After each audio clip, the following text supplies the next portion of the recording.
It's bus a bus. Yeah.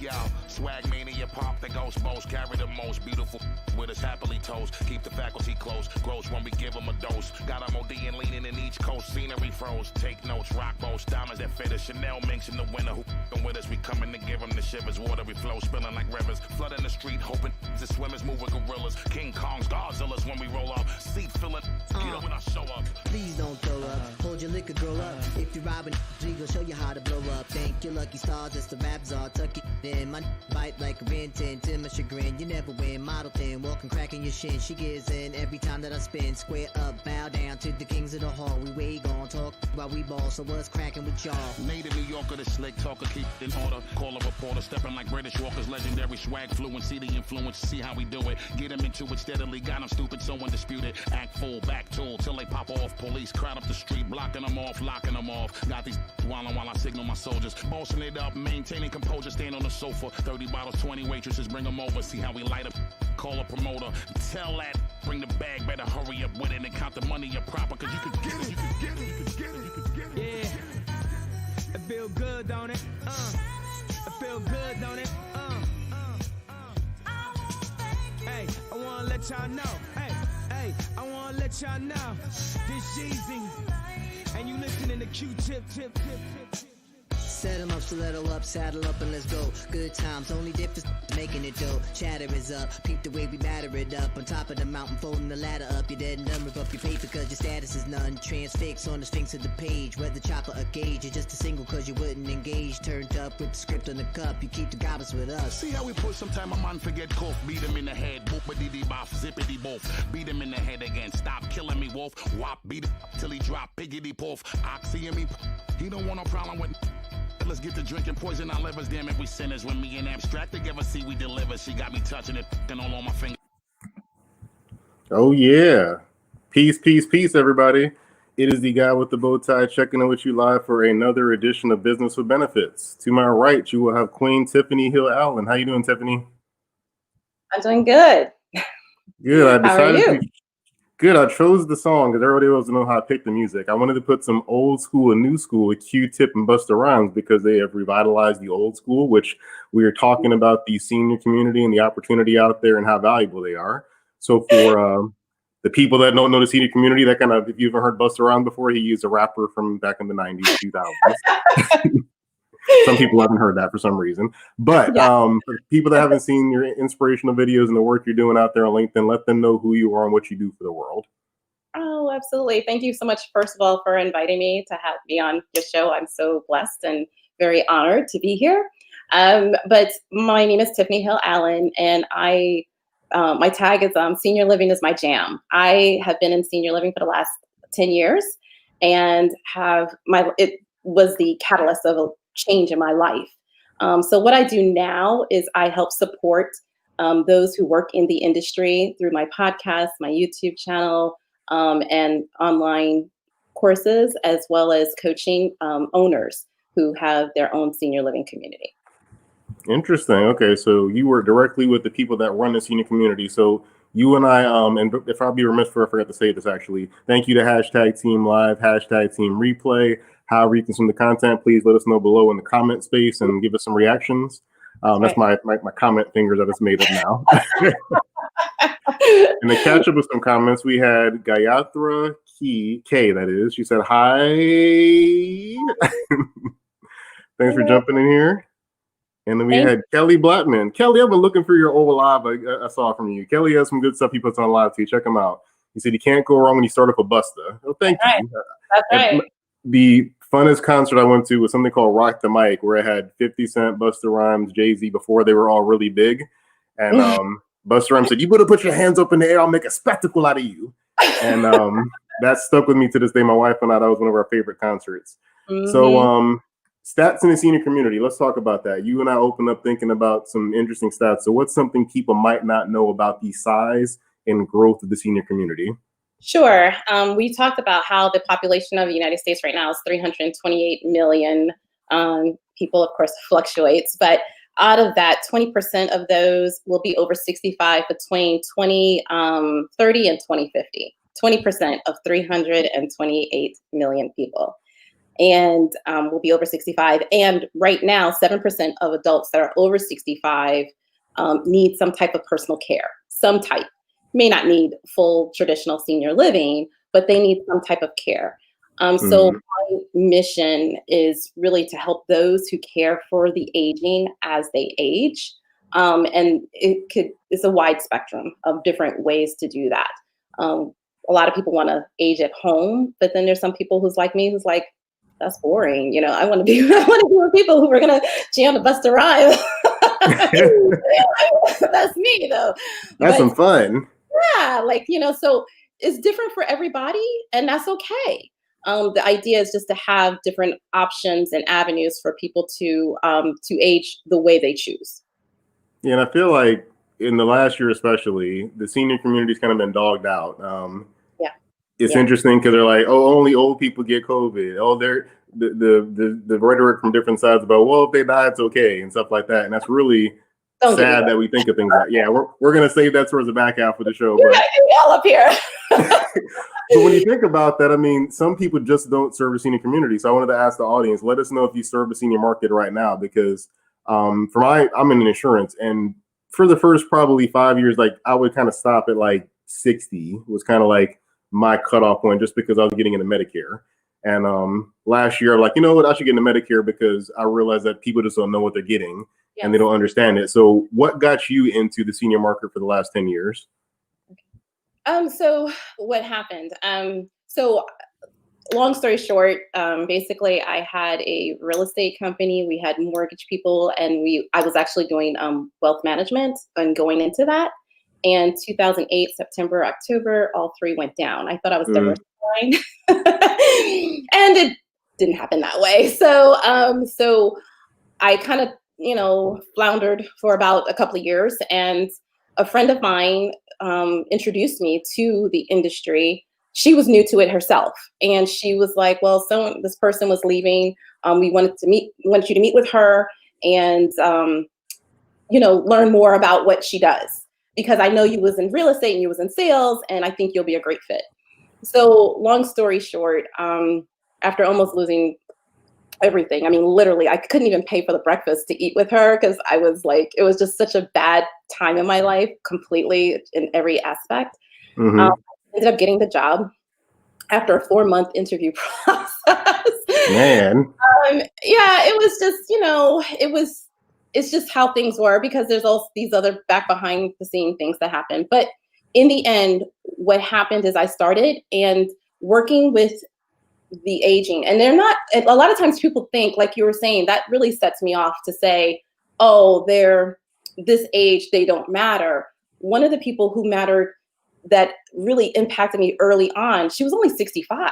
She had just retired out of 35 years at the post office, and she happened to have a stroke and found herself in a senior living community because she needed the care. Right.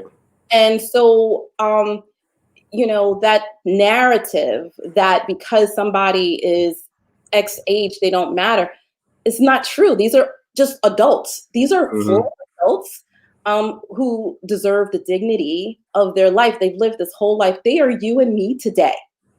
Ooh, that's a good way to say that. Well, at the end of the day, when I would walk into my communities, I would picture them and take off 30 to 40 years and imagine what they were doing and who they were, and keep that dignity with them. And then likewise, all the caregivers and the people I worked with, I would imagine them 40 years from now. And you got your reactions for that. That's a t-shirt right there. So the people you see are you in 30 years or 20 years. And I guess the way that the world today is with the short attention span, the social media, and the pictures and the filters, I think that people don't think about that. I always wonder about seeing these young people with tattoos all over their face or enhancing their bodies everywhere like that. When they're 60 and 70, how is that going to pan out? But nobody thinks about that. They think about, well, right now I look good. It's going to be fine right now. And so, I've seen it's not cute. Yeah, you've seen some. Okay, so those of you out there, I've had military guys, right? And so I've had military guys. They're not all in their face because they didn't do that back then, but I've seen it, and it's not that cute at that age, right? You know what I mean? So I mean, it's great now. So enjoy it while you can, right? But it's just that whole narrative that they don't matter.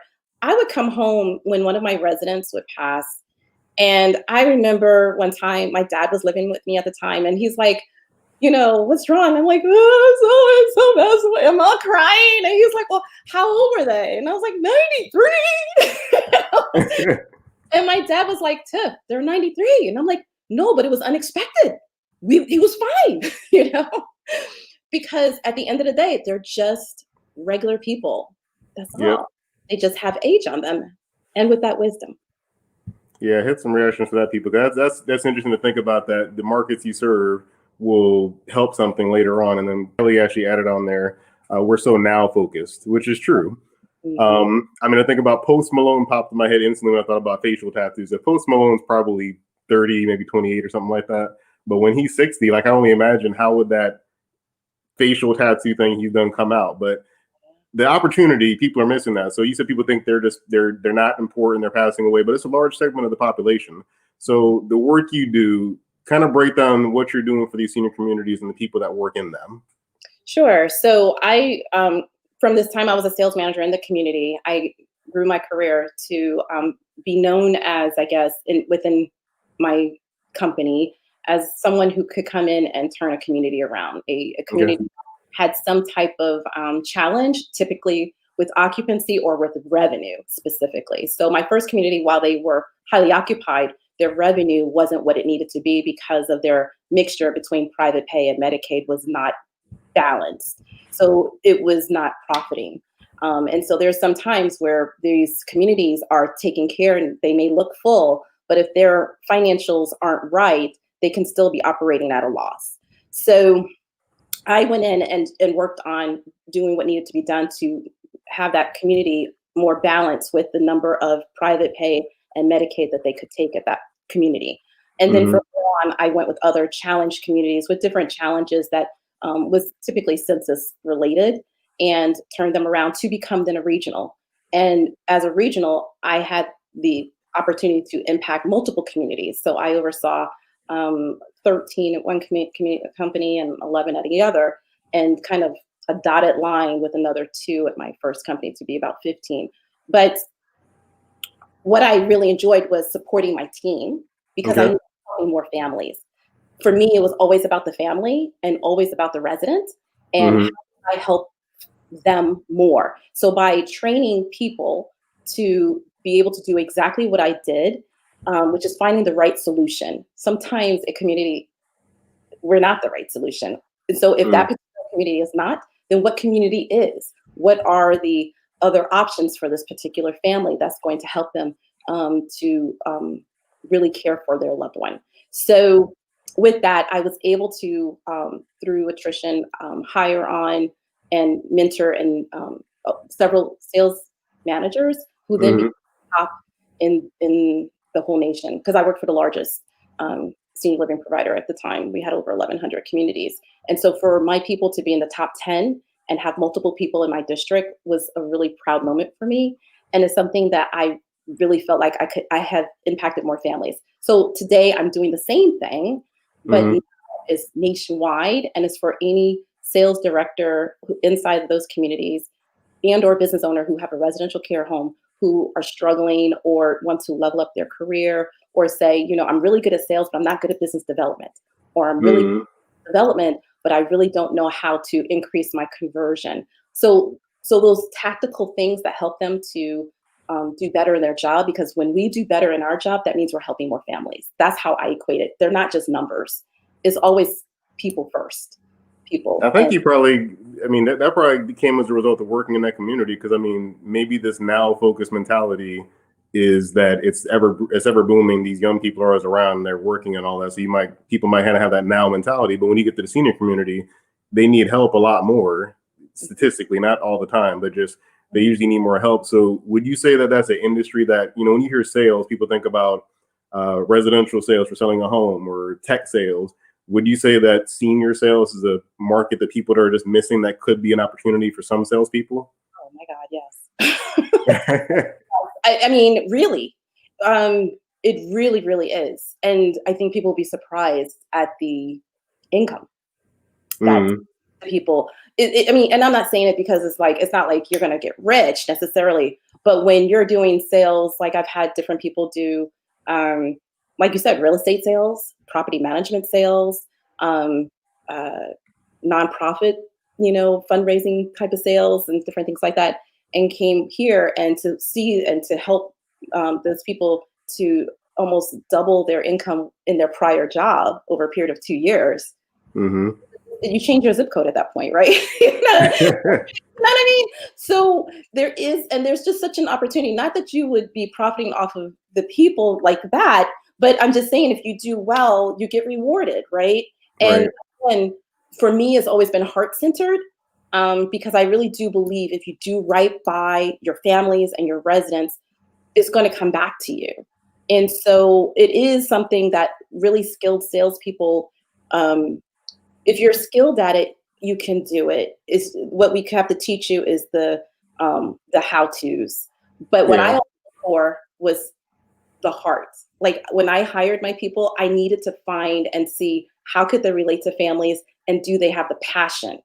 Because it is not an easy job at all. No, I don't even want to make it seem like it's easy because your sales is one portion. I say a bigger portion is like social work psychology. Mm-hmm. That's good for all sales, though, really. I mean, I wish more salespeople were focused on that, but I could see you think like the car salesman might not be good at the senior sales, and things of that nature. But speaking of the communities and people, we had some comments coming in. We had Nishante Goel. He said, "Hi, Daryl and Tiffany. Thanks for jumping on here, sir." Thank you. Oh, I got some love from the fraternity. So thanks, Noop. Gonna get that real quick. Tiffany, are you with an agency or do you have your own? My own. Yes. Reach out if you need help with that. And then people, if you know anybody with the senior living community, you work with the salespeople and the owners, correct?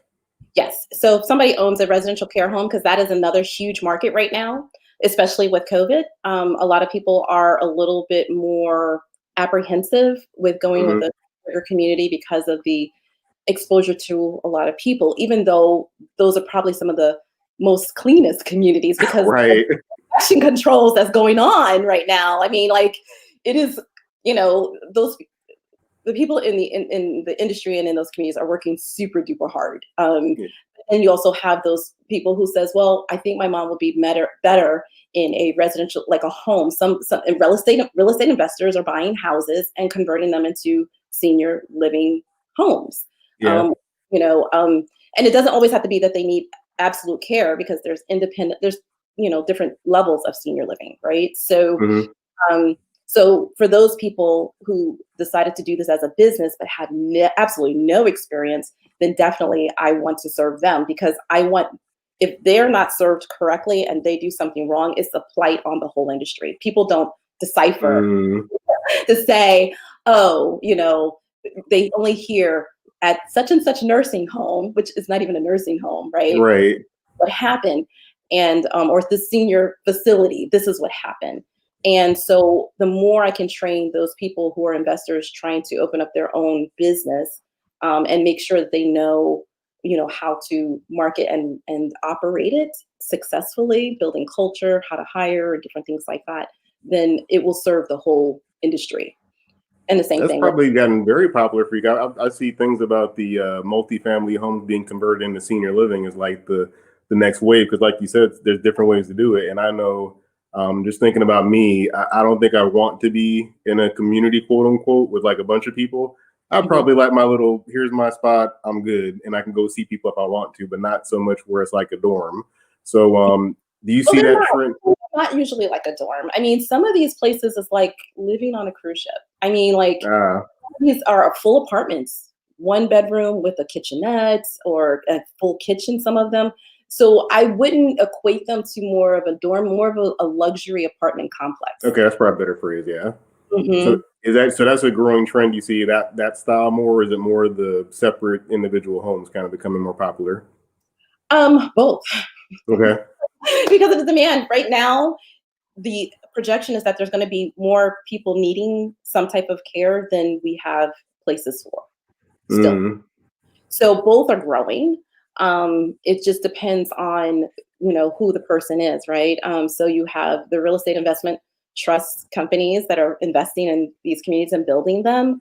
And then you have the person who's, you and me, Daryl, right? Who's like, oh, well, I really want to, give back. And this is a business that I can have that can help feed my family, but then I can actually have an impact and where I feel like my life and my life work matters and counts. Mm-hmm. So both when you at a rapid rates, to be honest. Well, what would you say when you're training these people to increase their sales and revenue? What would you say is the biggest challenge for, say, the startup that says, hey, put my flag in the sand, I want to get into the senior community thing, I have property. What would you say is the biggest issue they have kind of getting into that market? Knowing how to get started. That's what I'm seeing when I'm in Facebook groups and different things like that, is people feel like they need a mentor. They feel like they, it's like, starting a neurosurgery business, a practice, a neurosurgeon. You know what I mean? Even though it's not as complicated, obviously, as that, but it is very heavily regulated. And so there's different procedures and policies. So that's where I see a lot of people are really struggling. But then because they don't know the business, they may get a house, and I've seen this, where they're like, oh, and they have it all set up, they have everything done, and then then I see it, and it's like, it's a 2-story, and all the bedrooms are upstairs. Oh, like, gosh. How you gonna work that out? You know what I mean? Like, and it's okay if you have an independent living, but then what happens is that if you have an independent living resident, that might be fine. Even though as people age, they don't want to go up and down the stairs, but whatever. But the thing is that as soon as they have an event that happens in their life, health-wise, now you have a move out. Now you have a vacancy and you're not getting revenue. So that's not the wisest choice, is to get a 2-story townhouse and turn it into a senior living community. So I see those type of mistakes with furniture selection, mistake with how they're and doing everything and then open and then never started marketing. That's another mistake with the smaller investors. Like, well, where do I go? I'm open, and the other thing I see a lot with all of them is everybody looks the same. They all say the same thing in terms of their collateral and their marketing, meaning we provide this, we provide that. It's a home-like environment. Everybody knows your name. Everybody cares. Like, you have to start differentiating who you are so that you have, and segments. Even in the larger companies, everybody says they're resort style living. And if your community is 35 years old and have very limited updates, and how do you compare that? Like, you're not really resort style. So let's try and carve it out and say, maybe you're a bed and breakfast.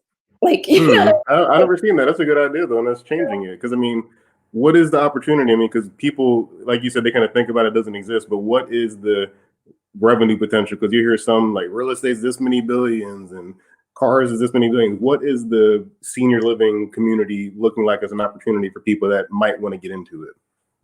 Okay, so that's a good question. And I would have to look up the hard numbers because I would never want to mislead anyone. Yeah. I know there are some people, and it depends on how you run your community, to be very honest, your expenses. And so there's so much. I will have to get back with you on that, because I know NIC, if anybody looks up, it's called NIC data, NIC data source that has information that's like that. And I do have it. I just have it written down and I don't have it on the top of my head, but I can definitely. It's so big, we can't even put it in a calculator. Yeah, well, it is. I mean, I worked for, like I said, the largest, and they were a multi-billion-dollar, and I was only one, right? You have a lot of these regional players that are, making, they're making money. The smaller home, I've heard of people who, does 10 to 20,000 a month, depending on the size of their home and how many residents they have. Mm-hmm. It just truly, depend on. As an industry, I can tell you once I get that number and I can give it to your followers. But on an individual basis, I say is it's pretty up there. How many when you do a market analysis and you figure out, okay, what is this going to be? And it also depends on the type of home you have. So there's a lot of variables in that. Okay, that's still, it's lucrative. It sounds like there's opportunity. It's not like a saturated market because it's growing all the time. And catching up with some comments real quick here. Ryan McCullum, he said he's team live. Thank you, Ryan. I love the kid in the backpack. That's my style too. It's another thing, intergenerational. senior living is another big thing that's happening right now. Mm. And then that's why Kelly put up there, keep it real tips, show me the money. He wants to know what the money is. Yeah. But something to kind of dig into that deeper, it's ever changing, and there's several ways to do it. So I think there might be a misnomer about the way senior living is. I mean, people think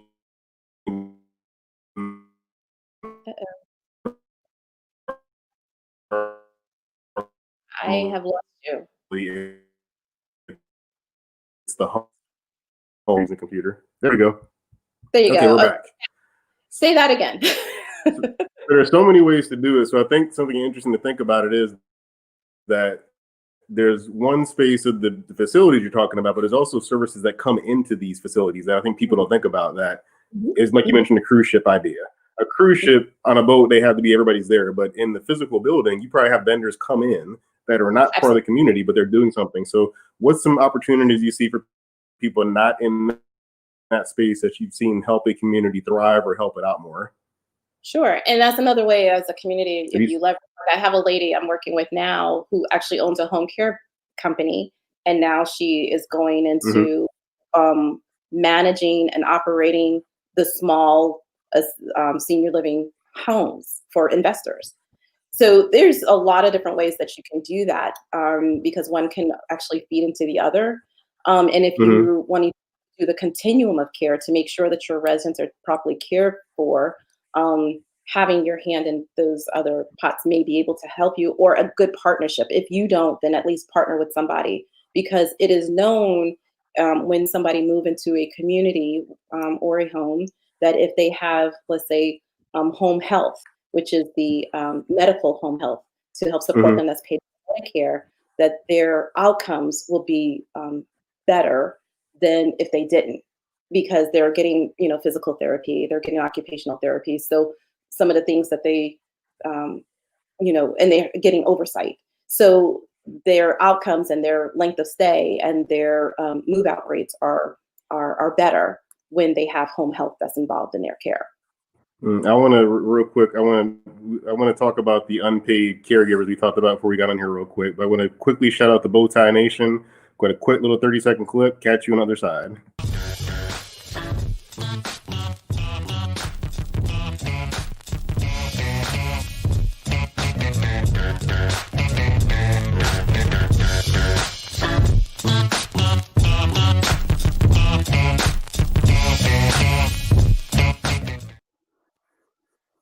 Is bow ties for life. Okay, had to get that little thing in there real quick. Brandon P. Fleming, you are a part of the Bowtie Nation. Thank you for wearing the bow tie so proudly. Brandon P. Fleming, give him a shout out. So we talked about the unpaid caregiver briefly before we got on here. So in your world, you're probably dealing with that in some regard, that some of these people that are getting these services might have been caring for someone in their family, and there's a large group of people like that. So is there any opportunity or issues you're seeing with the unpaid caregiver right now?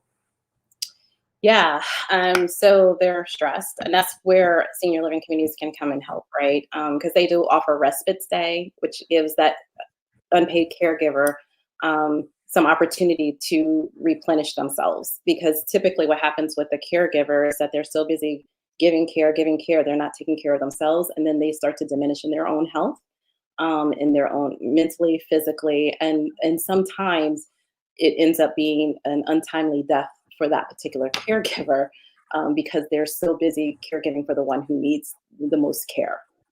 And you see this a lot sometimes in Alzheimer's and dementia. I know in my family, that's what happened, is that my grandmother, who actually had Alzheimer's and dementia, outlived my grandfather by like 2 to 3 years. And she was the one that we were that my family was caring for. And he was, just, doing what he does with my dad, who was the actual main caregiver of both of them, to be honest. So there is a large amount of people who are unpaid caregivers. They're working a full-time job. So chances are they are your employees on LinkedIn that is stressed with also taking care of children. Now you have children at home. You also have to go over mom's house to make sure she gets her meals and checks her doctor's appointments. And with Medicare, how overwhelming that could be for someone who is, who may not it's a lot. My dad got a package. He's, you know, he can understand it, but it still was this thick for someone, you know, and that was when he was like 66, 67. And I'm like, oh my God. So having to sift through all that, you know, as a caregiver, is a lot. And so there's a great opportunity to help caregivers. And that's where the different senior living models could be a help for that person, whether it's the intergenerational, whether it's care pods with Katie Davis.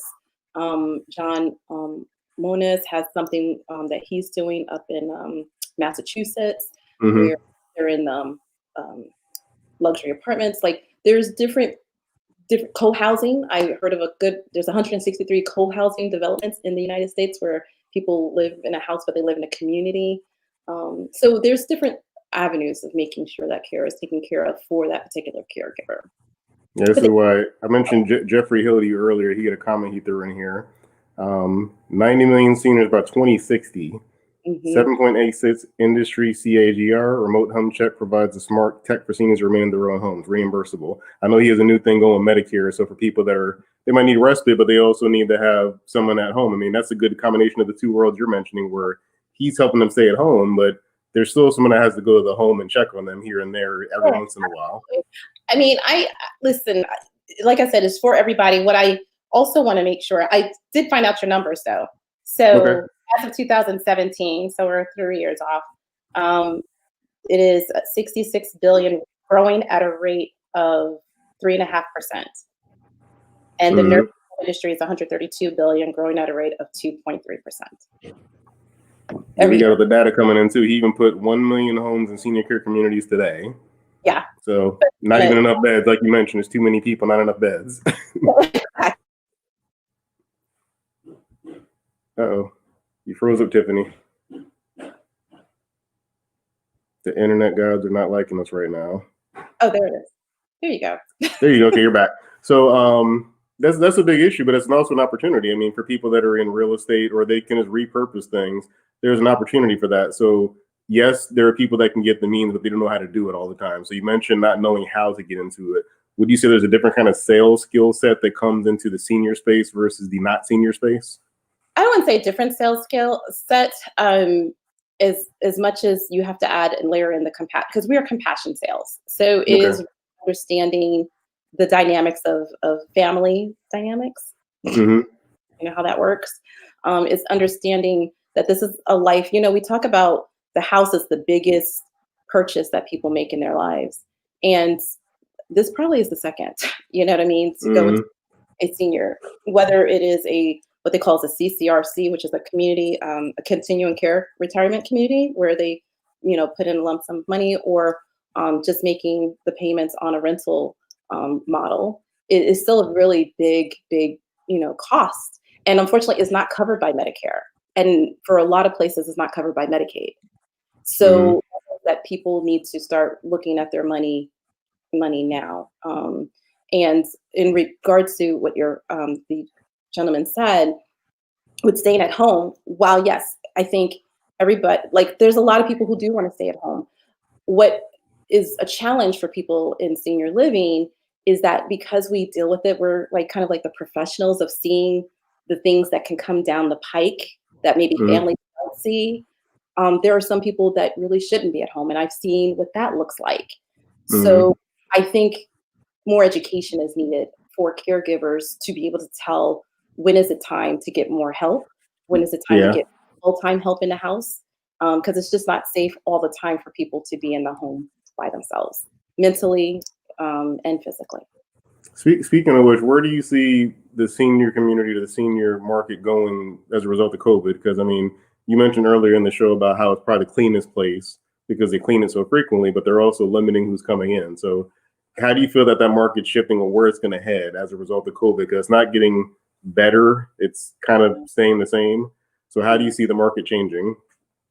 Well, I see that operators are being more creative. You know, at the beginning, it was like drinking from a water hose. I don't know how to say it. It was like you stand up and you're like, and then you're like, you know, you're like all the way down the street.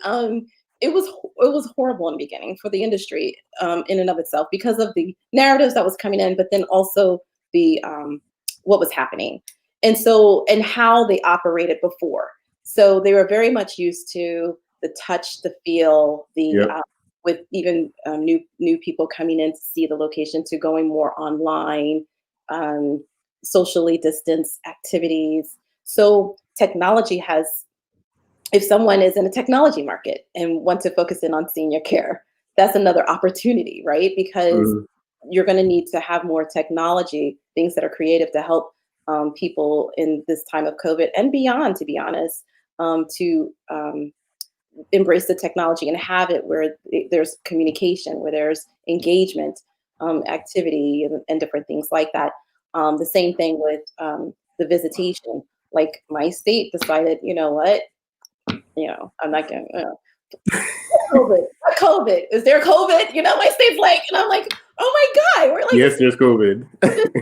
our third highest population of older I'm in people. Georgia. We're up there with you. We're in the same boat. Oh my God. So, they're like, is COVID around? So the thing is that I get what people are saying, but I'm thinking about my residents at the end of the day and their families. Their families want to see their loved ones. So senior living communities are being more creative during this time and going forward on how Right. to do that and how to still have families connect with their loved ones, because that social isolation was not a good thing either. So Right. there a way to be creative and to utilize technology and to have different processes in, Hmm. to protect those who live in those communities, as well as their families and the staff. Yeah, this is where Jeff has a good comment for some technology. He has COVID problems, moleculeshield.com. He has some technology to help with cleaning the airs. Or I'm sure he'll tell you more about it, but that's an issue with that well, is like, where is it safe to actually come in? And whether it's your home or a facility, where is it safe for that? Because that's the worry I had, was that isolation, because in prison, isolation's a punishment. Yeah. So for now, it'd be like, oh, you have to stay away from people. It's like, well, you're just punishing them, but there's safety at the same time. So Yeah, there has to be a balance. I mean, you don't want them to be infected, obviously, and you definitely don't want right. that in your community, but you definitely need to have something in place that they're still getting the touch. So does that mean maybe more testing? Maybe does that mean limiting? It's just how you do it. I saw one community have an outdoor living room now, so Ah, they, what I'm saying? So you just have to be a lot more creative. Other places are doing it. I would say that the industry as a whole should take cues from other people that are really progressive, other companies and other industries that are doing it for their own employees and different things like that, their own customers, and maybe adopt that inside the senior living space. yeah. The thing I think we learned the most about COVID right now is that we put all this stuff, all these independent businesses put together into a national response to be in a better place now. But I definitely work out seniors in my life that we just, we got to mask up. We're not come as often.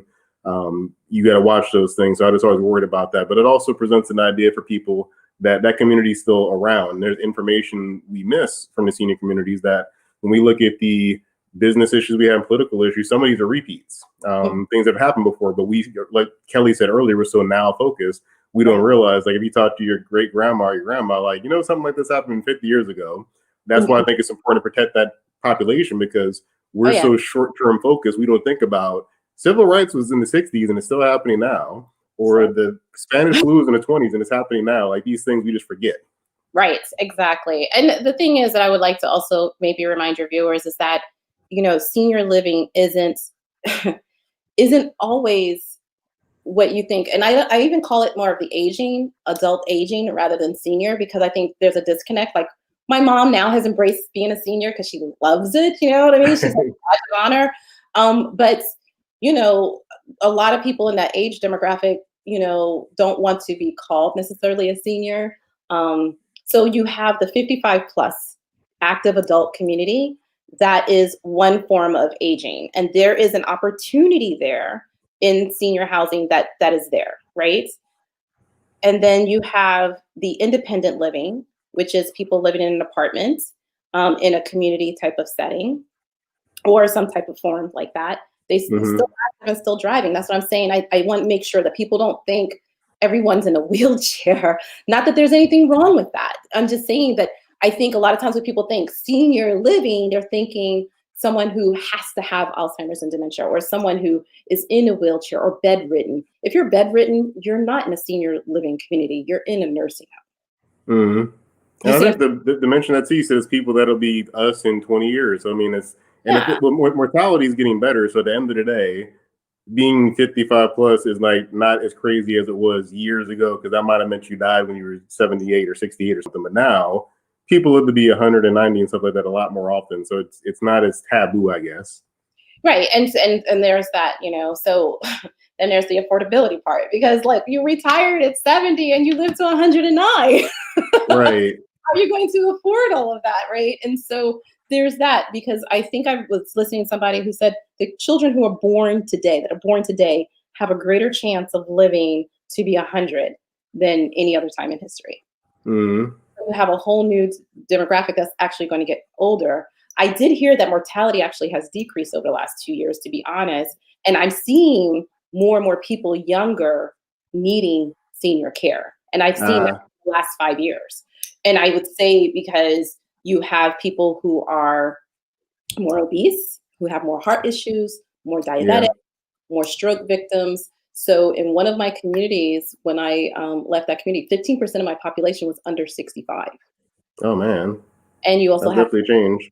Yeah, early stage Alzheimer's and dementia, vascular dementia, and different dementia is getting younger. I have somebody I know who just had a massive stroke at 48 and needs she needs not senior, but she needs a community to live in. It's going to help her. So all this stress, everybody's stressed out. We're doing a lot of work, so I'm glad you're pointing that out so people kind of take care of themselves. Yes, please. Please do. And then Edward Thomas said, we're your viewers now too. So he's mentioning that we're your viewers now. We'll be looking at you in the future. Thank you. And then my good friend Donovan Smith, Team Live. Thanks, Donovan, for jumping in, representing for ATL. So Donovan racked my brain today. You racked your brain with that math problem? Yeah, if you guys, let me put that back up there. I'm stuck. If you guys haven't seen, listen, if you said you're weak on your math skills now because you haven't had to do math other than a calculator in a long time, check out Donovan Smith's profile. He'll put some posts. I have a math degree, and I still sometimes got to refresh with this. Like, wait a minute. Oh my God. You do some trick in here at PEM does. I forgot about Donovan. So if you have kids at home, this is a good thing too. If your kids are doing schooling right now online, go to Donovan's page. He has some great little brain teasers and things you can show the kids. Like, hey, do this problem and leave me alone for 10 minutes. I would bust out with the answer. I would tell Donovan, I'm like, you know what? P&Ls and balance sheets. That's me. I do P&Ls. Like, I'm stuck. But he has some good stuff, guys. Check him out, please. So Tiffany, I want to make sure any parting words, like if people tell the people who needs to reach out to you and where they can do it. Sure. So if you are a sales director inside of a community right now, my company, the Hope Hill Company, is an online institute that is coming available for classes for them to take to up-level their skills. So TiffanyHillAllen.com is my website, and Tiffany Hill Allen at HopeHillCompany.com is how is my did I say that right? Yes, is my email address. If you are someone who own a residential care home or an investor who's looking at purchasing or starting an assisted living, then that would be someone else that I would be able to assist with doing the market analysis and kind of looking at the market, who to hire, what to look for in their hires, and different things like that. And then, of course, the sales and training. At the end of the day, that's what's going to drive your revenue. Yes. Sales, right? So sales is important in any business. And nothing, as they say, nothing happens in a business till the sale occurs, which is still true. So thank you, folks, for joining us on Business with Benefits. It is early voting season already. Certain places are early voting. When's it start in Florida? Did you guys start already, or are you coming up? No, it's coming up. Okay. I know we're next week. So Donovan, you're here in Georgia. Next week, buddy. It all starts next week, October 12th for Georgia. Please look online to figure out where it happens. Obviously, we want to keep the the person in the White House and our thoughts and minds and all that good stuff, because nobody wants to have somebody spreading coronavirus everywhere. But please be safe, wash your hands, wear a mask, all that good stuff. Share this with someone that needs help in the senior community or just needs to understand it. I think Tiffany had some great insights. And please check the replay and we will catch you next time. Thank you.